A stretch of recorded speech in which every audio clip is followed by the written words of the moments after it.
you need to know something about base rates. You know, and these sorts of things help you too if you do something like apply to graduate school. So I'll just talk to you very briefly about that.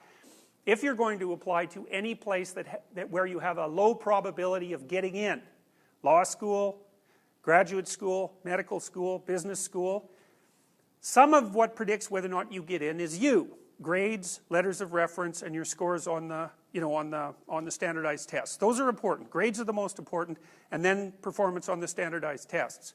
But once you hit threshold, so maybe you're like an A- student and you do 75th percentile or above on the typical standardized exam, GRE or MCAT or whatever it is, then what determines whether or not you get in are random factors.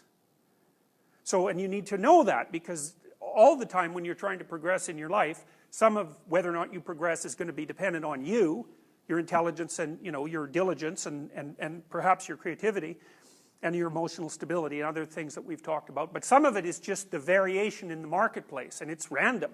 And so then the question is, well, how do you beat randomness in a marketplace? And the answer to that is by playing many different lotteries, because it's all a lottery. So if you want to go to clinical graduate school, then you apply to 30 of them.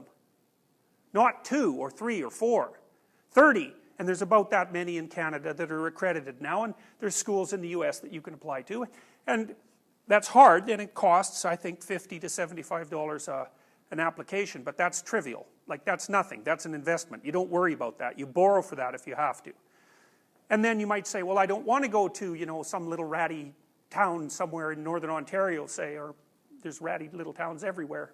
And the answer to that is, well, you can always say no when they accept you.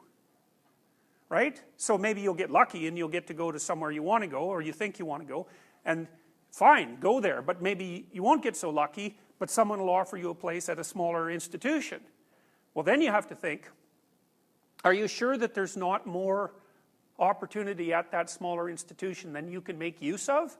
And the answer to that is, yeah, there is. So, for example, where you go to get a research degree is nowhere near as important as whether or not you go.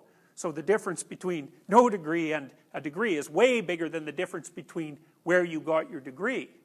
So if you're going, this is the same with applying for jobs. Like, one of the things you might realize is that the return on a CV is probably 2%, if that. So you can figure 25 applications for one interview. And then maybe 1 out of 3 interviews or 1 out of 4 interviews is going to get you a job. So, and you need to know that, because otherwise when you're applying for jobs, you're going to get all disappointed, because you're going to think, well, Jesus, I've sent out like 30 job applications, I haven't got one response. There must be something wrong with the job environment, or there must be something wrong with me. It's like, well, no. There might be something wrong with you, and there might be something wrong with the job environment, but you need to keep baselines in mind. It's a low probability event. And so then what you have to do when you're applying for a job is like apply for 2 hours a day and assume you're going to do that for 6 months. And don't burn yourself out, and don't get depressed or oppressed by the fact that it's extremely difficult, because it is extremely difficult.